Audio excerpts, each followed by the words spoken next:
Why is the government spending so much more money than it was only 5 years ago? How do tariffs hurt the people that they're supposed to help? And is Canada poor? I'm Dominic Pino, Thomas L. Rhodes Journalism Fellow with the National Review Institute, and we'll look through those questions on this episode of Econception.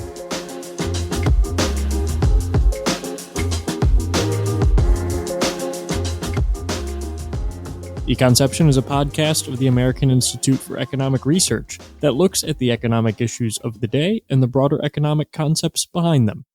We're recording today on location from a raucous fiscal New Year's party. We were able to find a quiet enough spot away from the drunken economists and the partying accountants in order to record this. But if you hear anyone in the background shouting about baseline budgeting, you know why.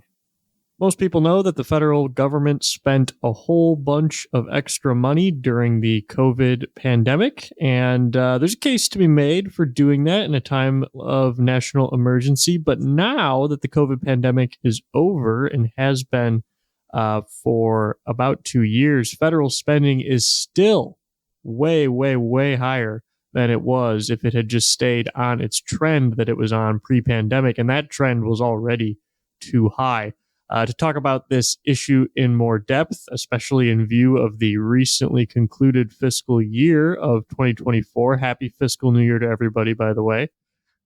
We have today Matthew Dickerson, who is the Director of Budget Policy at the Economic Policy Innovation Center.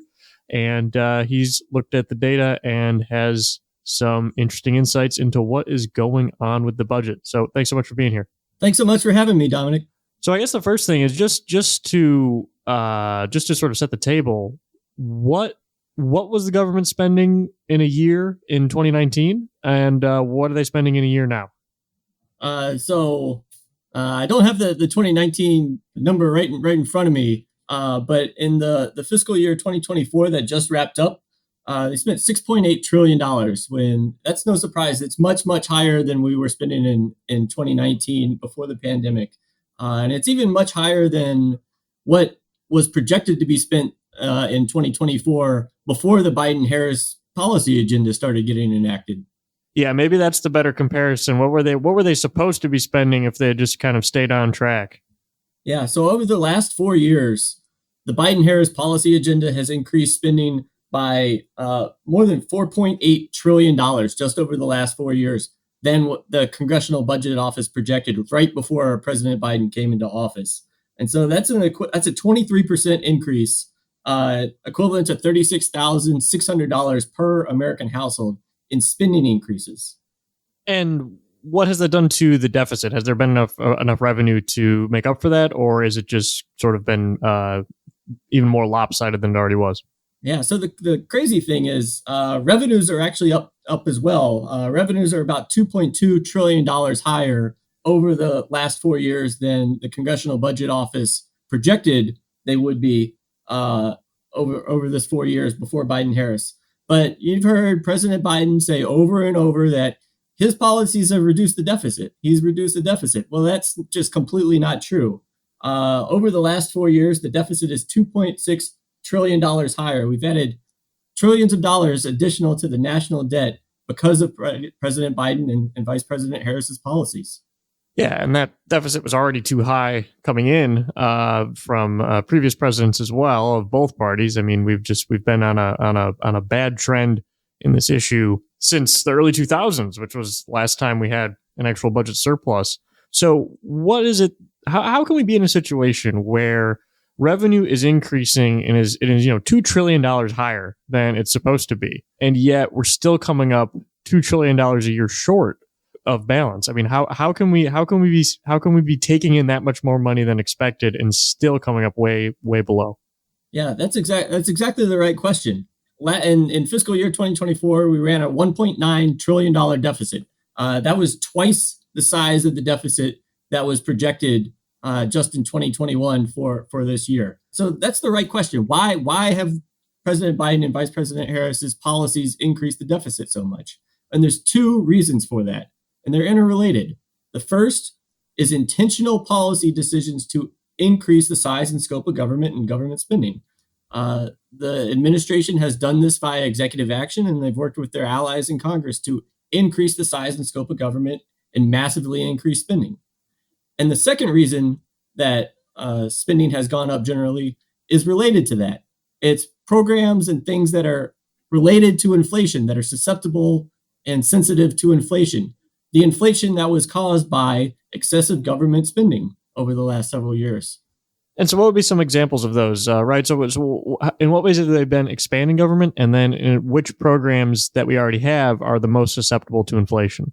Yeah. So right off the bat, when President Biden came into office, they passed the American Rescue Plan Act. And this was done under the guise of COVID. They wanted to spend $2 trillion in stimulus. Less than 10% of that bill had anything to do with health or getting people back to work and turning off the lockdowns. It was mostly just a big boon to the Democrats' political coalition, right? It was money to the teachers' unions. It was money to state and local governments. It was money for different union projects. And so then they followed that up with the big infrastructure transportation bill that hasn't built a whole lot of infrastructure over the last several years. There was the misnamed Inflation Reduction Act, which was meant to deal with inflation, but it was really just subsidies for green energy and subsidies for all sorts of things to increase welfare programs and increase the size and scope of government. And so that's just been really driving the expansion of a dependency on government by expanding Medicaid, by expanding the food stamp program, and keeping people out of the workforce. And so we've seen 2.9 million workers drop out of the workforce compared to the pre-COVID levels. And then to follow up on that, things that are sensitive to inflation. The biggest example of that is interest spending. In 2024, we spent $950 billion on net interest costs. And for context for people, that makes net interest spending the second largest program in the entire federal budget. We spent more on interest payments on our national debt than we spent on national security. And we get nothing for interest, right? It's just financing previous deficit spending, just irresponsible deficit spending. And so over the last 4 years, net interest costs have increased by 112% compared to what was projected over before Biden and Harris came into office. And so it's been a bad situation over the last 4 years. Yeah, let's talk about the interest cost more. I think most people understand intuitively because they've borrowed money to buy a house or they borrowed money to buy a car that, when interest rates are higher, it makes things more expensive. But how does that work for the government? Because it's a different kind of thing. It's not an individual. You're not using it to just buy one specific thing. So how does interest payments really work for the government, and how is it possible that they've gone up so much in such a short period of time? Yeah, they've gone up so much because for two reasons. Number one, the amount of debt that they're financing is much higher. The primary deficit, the deficit has gone up, so you need to borrow a lot more, right? The deficit in 2024 alone was twice as high as it was supposed to be before Biden and Harris came into office and started implementing their policies. That means we got to borrow a lot more. What that has done in conjunction with higher inflation means that interest rates are gone up. And so we're borrowing more money at higher interest rates, and that's just not a recipe for sustainability. Interest rates in 2024, the most recent data we have, interest rates are now about 200 basis points higher than the Congressional Budget Office projected they would be at this point. Yeah, and that's 2 percentage points. So when we think about the low rates that we had in the 2010s, so the Federal Reserve set the federal funds rate at less than 1% for most of that entire decade. A lot of the attitude in Washington, D.C. was, well, yeah, let's just borrow and spend because the money is basically free. We'd be stupid not to spend, was very much the view that a lot of people in Washington had. And now that we're taking on new debt, obviously that's going to come in at the higher interest rates. But at the same time, the debt that the federal government contracted in the 2010s why weren't those rates locked in at lower levels? Because, lots of people, if they had a mortgage, they refinanced their mortgage during that time and they locked in for the rest of the term of their loan that low interest rate. Why didn't the federal government do that for government debt? Yeah. Well, the thing about the federal treasury market is that they just churn through so much short-term debt over and over. So they're very susceptible to spikes in interest rates because they like a large percentage of the federal treasury debt market is in short-term bonds. And so they're not taking advantage of low rates because that's just the way that they have to manage the flow of federal debt out of the treasury. So when we're looking at how to try to fix this problem, what is the solution need to be? We already said we have rising revenue, but spending is rising even faster. So is there a way that we can make revenue catch up with spending, or is the answer going to be more involved with getting spending to come back down and match revenue? That's exactly right. So what you need to do is control the growth of spending. Currently, federal spending is growing faster than the economy. That is inherently unsustainable. Just over the last year from 23 to 2024, Social Security grew 8% year over year. Medicare grew 9% year over year. The Department of Veterans Affairs benefits grew 12% year over year. The Department of Defense grew 7%. Interest costs grew 34% year over year, right? $240 billion year over year from 2023 to 2024. That is much faster than our economy is growing. And so over the long run, that you can't do that. There's no way that revenue collection can keep up with extracting money out of the private sector of the economy to be able to finance spending. And so what you have to do is you have to control the growth of spending, get it back to a sustainable rate, and then unleash American prosperity by reducing the size and scope in government, reducing the regulatory burden, make it easier to build things and invest and get a return on investment. And so what kind of reforms would be good in the way that we make the budget to provide more of a limit on spending? What sort of things could we do? Because obviously the government wants to spend more money. Politicians want to get reelected. And one of the ways that they do that is by starting programs, by spending money on voting groups that they think will be helpful to them. Politicians are always going to do that. So how do we limit their ability to spend more money and try to rein in the growth in spending?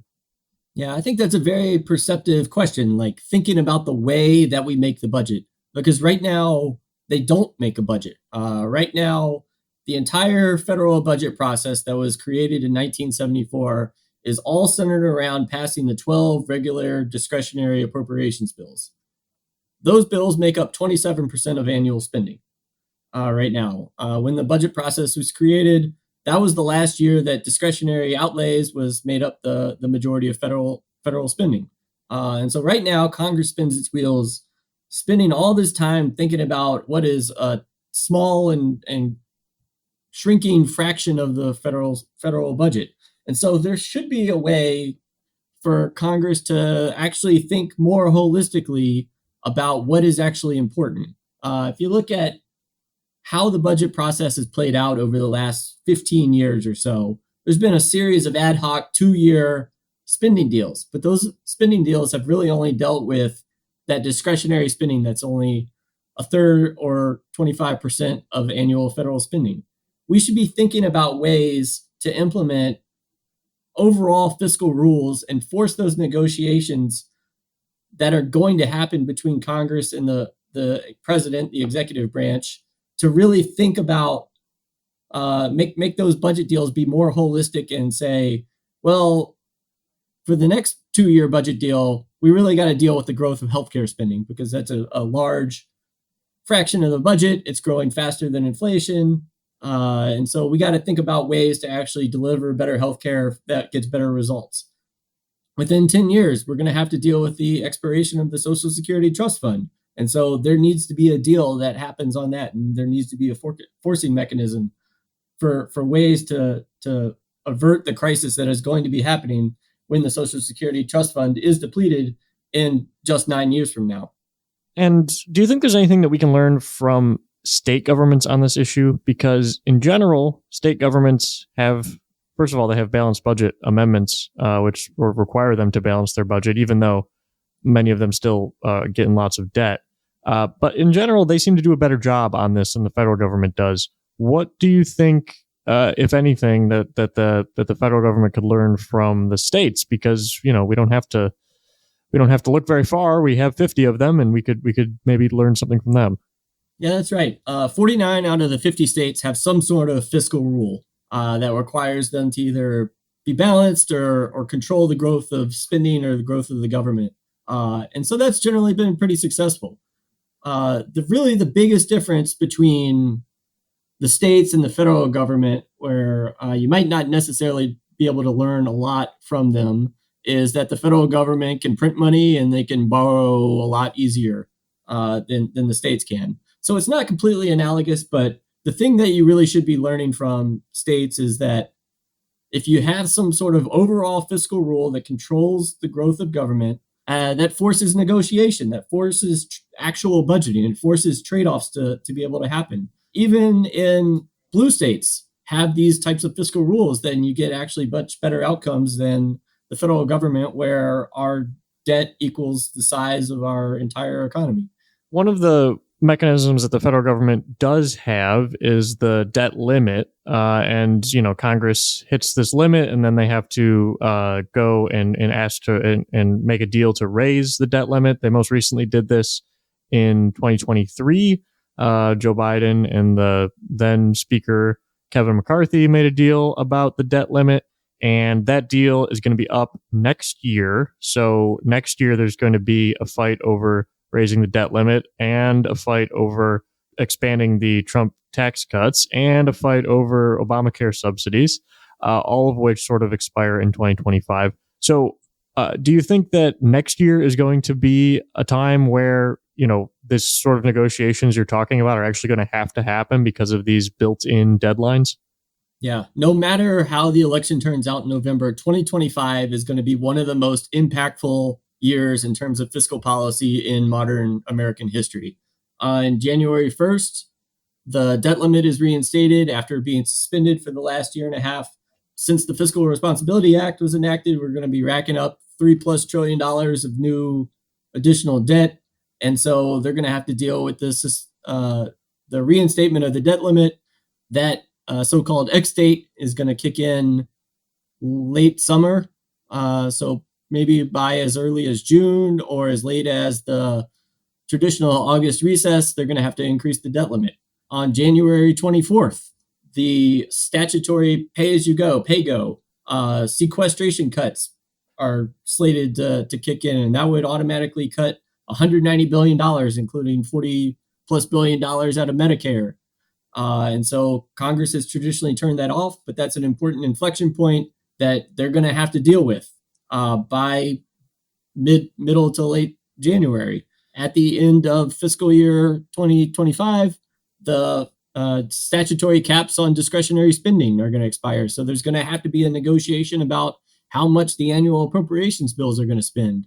At the end of the year, expanded Obamacare subsidies expire. And of course, there's $4+ trillion of tax increases that would be slated to go in effect, all at the same time where our fiscal situation is continuing to deteriorate.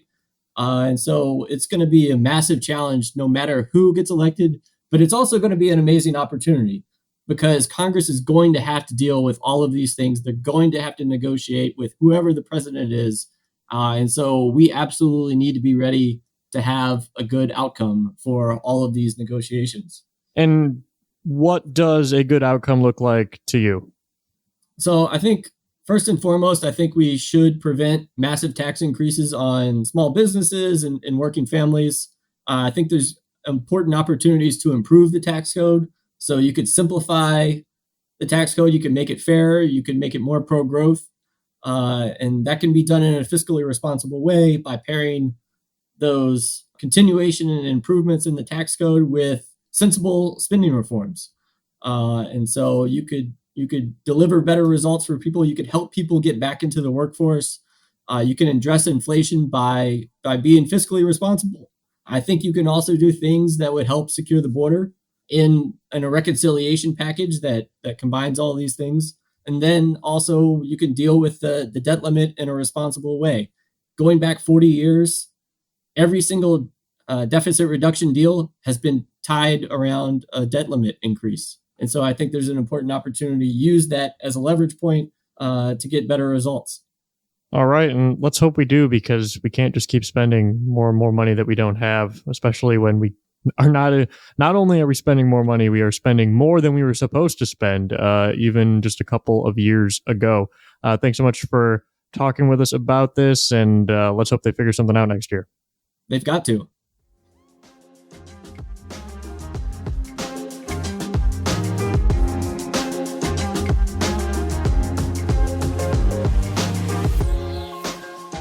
One of the fascinating things that economics can teach us is how good intentions can turn into bad results. One of the areas where that happens often is protectionism. Tariffs are oftentimes put in place with the idea of helping manufacturing workers or helping workers in any specific industry. But a lot of times it's manufacturing. And there was a really interesting recent example of this just in the last several years. That's a good illustration of why tariffs usually don't work out the way that people want them to. So, truck chassis are the name for the trailers that trucks use to carry around shipping containers. So whenever you see a shipping container on the back of a truck, that sort of metal rack thing that goes under it, that's the trailer that's holding the container. That's called a truck chassis. And the biggest company in the world that manufactures those is a company called CIMC, which is a Chinese company. And the US wanted to reduce its dependence on China for these important tools. And so imposed tariffs on China, first of all, just in general on Chinese goods.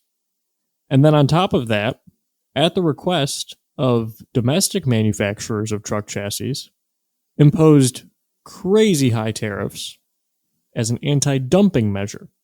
Dumping is the term for other countries selling goods in the United States at prices that are considered to be too low. And so US producers go to the government and they say, this is unfair.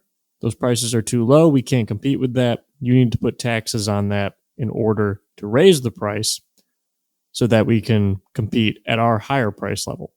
And so that's exactly what happened here. U.S. domestic producers of truck chassis went to the government and they won. They got, all told, including the China tariffs, about 250% tariff on truck chassis coming from China. And again, that's the biggest country that makes them. And so this caused some problems during the big surge in demand for imports that we saw during the pandemic, because there weren't enough truck chassis, or there were enough, but they were all being used to store extra containers rather than being used to move containers around. And so there was a problem of not having enough, and the U.S. couldn't get more because the domestic producers were not able to meet the demand. This is one of the reasons that you import things. But the government said, no, you can't import.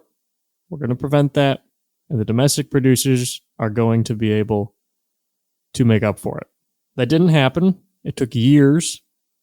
They were still behind. But that Chinese manufacturer, CIMC, they have a U.S. subsidiary that was moving production to the United States before these tariffs were put in place. They sort of started doing this in 2016. Their facility in Virginia was already cranking out chassis in 2018, the same year that the China tariffs started. And they had plans to continue to invest more in the U.S., employing Americans to build these trailers here in this country. But once the tariffs started coming in, they could no longer import the materials that they needed in order to assemble the trailers here. And so they started cutting jobs. Now, they weren't going to take this lying down either. Again, this is a U.S. subsidiary of a Chinese company. None of the people who work for it are Chinese. The people assembling these trailers are all Americans. But nonetheless, they were hurt by this tariff. So they're the first people that were supposed to be helped that were actually hurt, because these are manufacturing workers in the United States who are being hurt by this tariff. But then, like I said, this company wasn't just going to take this lying down. They went back to the government and they said, hey, we noticed that one of our United States competitors is importing materials from Vietnam. And we think that the materials from Vietnam are actually coming from China. And they're just sort of using this as a cover to get around the tariffs. And so the U.S. government looked at that and they said, yeah, that's what it looks like is happening. Now, the U.S. company very much disputes this and is currently suing the government in court over this, saying that they got this decision wrong. But nonetheless, the government said that actually the China tariff should apply to those imports from Vietnam as well, because they are really from China. So now the U.S. company that was supposed to be benefiting from the tariffs, turns out they got hurt by the tariff too. They lost a bunch of expected profits. They had to cancel a program that they were going to do to upgrade some of their equipment. And that's worse off for the workers there as well. So what's going on here? These tariffs are supposed to be for the forgotten working man. And yet, working people in Virginia at the U.S. subsidiary of the Chinese company and working people in Alabama at the U.S. company are both made worse off by these tariffs. Not to mention that everybody else is made worse off because we can't get enough truck chassis at a low price to meet our demand and to not impose costs on everybody else. The trade-off of tariffs is supposed to be, sure, we impose the costs on everybody else, but at least we help the protected industries. But in this case, we got all the costs and none of the benefits. This happens a lot.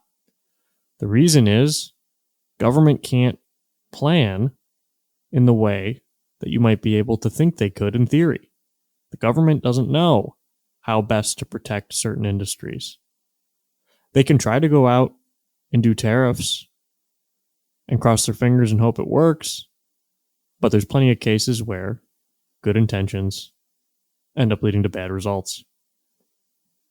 U.S. economic commentators probably also had good intentions when, in 2014, they all began to point out that Canada was succeeding in developing the middle class. It was a major news story in 2014 when median household income in Canada was tied with the United States for the first time in history. Lots and lots of commentators published pieces talking about how Canada had it figured out because Canada had a more regulated economy, a more generous welfare state, stronger labor unions, and finally, their more social democratic method had guaranteed a better middle class for their people than we had in the greedy vulture capitalist United States. Now, it's funny that these takes all came out in 2014 because that's the only year they could have been written. 2014 was the only year that U.S. median household income equaled Canada. After that, U.S. median household income kept rising, and Canada's remained relatively stagnant. They were so stagnant that now, 10 years later, every single Canadian province has a lower median income than every American state. So there's 10 provinces and there's 50 states. So in a ranking of all 60, the 10 Canadian provinces rank 51st through 60th. That's according to a report from the Fraser Institute, which is a free market think tank in Canada. Just looking at the national level medians is a little bit tricky. So what they do is they go in and look at specific regional comparisons where you would expect similar results. And they find huge disparities. So for example, Alberta and Texas. Alberta is the Canadian province that produces the most oil. Texas is the American state that produces the most oil. And Albertans actually had higher median incomes in 2010 than Texans did. I should say this report measures income in Canadian dollars, being a Canadian report, but it does so with constant exchange rates and adjusted for inflation. So this is real dollars, and so we can actually make reasonable comparisons over time. So what they say is that Alberta actually had higher median earnings in 2010, but by 2022, Texas had higher earnings by a lot. Texas's income increased by over 7,000 Canadian dollars, median earnings. So again, this is the median. All of these numbers are the median, which means they're not affected by outliers. So just because Texas might have more rich people than Alberta does not mean that it pulls up the average. These are medians, so this is the middle person on the distribution. Half of people make less and half of people make more. Texas pulled ahead. Saskatchewan and North Dakota. Now these two territories, they border each other. They have roughly the same population. They're both heavily dependent on energy and agriculture for their industries, and they both have very large areas and very low populations. So these are two places that should be doing similarly for a lot of reasons economically. North Dakota was already a little bit ahead of Saskatchewan in median earnings per person in 2010. But that gap more than doubled by 2022. And if you look at the growth rates, North Dakota median earnings grew by the third most of any state or province over that time, and Saskatchewan grew the slowest. Let's look at British Columbia and Washington. They border each other. British Columbia actually had the strongest growth of any Canadian province. So they were the best performing Canadian province in median earnings over this time period. And yet Washington still did a little bit better. And Washington already had a big lead coming in, and they edged up that lead a little bit more. Michigan and Ontario, they border each other, and they have a shared automotive industry across borders. And Detroit and the areas around Detroit, and then Windsor, Ontario, London, Ontario. And yet, Michigan already had a lead, and they tripled it between 2010 and 2022. Finally, the report looks at entire region, compares Atlantic Canada with New England. These are also areas that you'd think would be doing similarly. And yet, New Englanders have median earnings of about 49,000 Canadian dollars in 2022. And median earnings per person in Atlantic Canada were only 32,000 Canadian dollars. And that gap had grown over that time since 2010. So what happened here? It's hard to say exactly because there's so many different things going on. But it is true. Many U.S. states saw a lot better results. Some of the worst performing states in 2010 by median earnings had moved up significantly by 2022. That wasn't true of any Canadian province. None of them moved up by more than one spot in the rankings. Now, clearly, median earnings isn't everything. And you can probably point to some things that Canada does better for its middle class than the United States does. But we've got to remember, back in 2014, all of these commentators were telling us that they had figured it out on median earnings, median income. And it didn't turn out to be true. In some respects, Canada is better, but in many respects, it's worse. Canada has long struggled from having a very uncompetitive tax code, especially relative to the United States. It also just has a much more governmentalized approach to a lot of industry. Now, it's not like the U.S. has been a bastion of free markets over this period either. We've got plenty of regulatory problems, huge government deficits, and yet, even with those weights, the U.S. was still able to outperform Canada significantly across the board, region by region, state by state. That should tell us something about overinterpreting very momentary instances. Economics often runs with very long trends, and it's oftentimes very difficult to figure out exactly what's causing specific things to happen because there are so many different factors in play. Just because Canada pulled equal with the US in 1 year does not mean that they're doing everything right and they're the model for the middle class. Now it's time for the paper of the episode. But before that, if you've enjoyed this episode, please subscribe and leave us a positive review wherever you get your podcasts. It helps us to know you enjoy the show and makes the show more visible for others to start listening as well. I let Matthew pick the paper of the episode. It's one that he wrote in September for Epic. The budget process must confront the challenges of today and tomorrow. Here's Matthew to tell you about it. This year is the 50th anniversary of the Congressional Budget Act of 1974.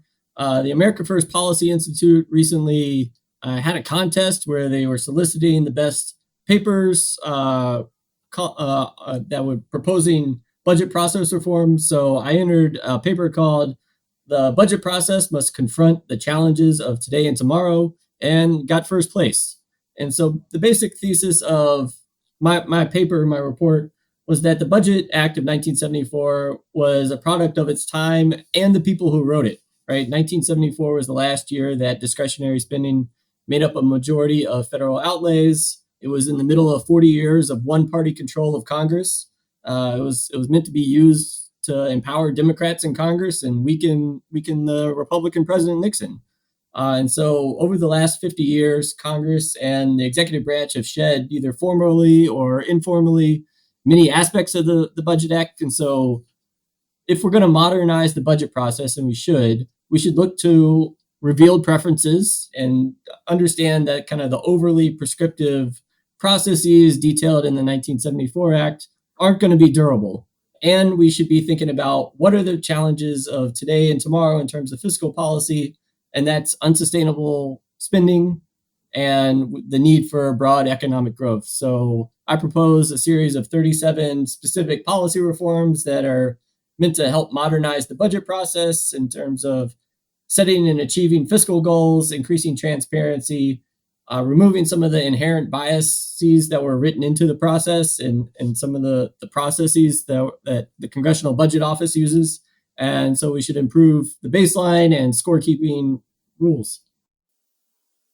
The Budget Process Must Confront the Challenges of Today and Tomorrow by Dickerson. Read it. That's all for today. Remember, the economy is complicated and nobody has all the answers, but markets work.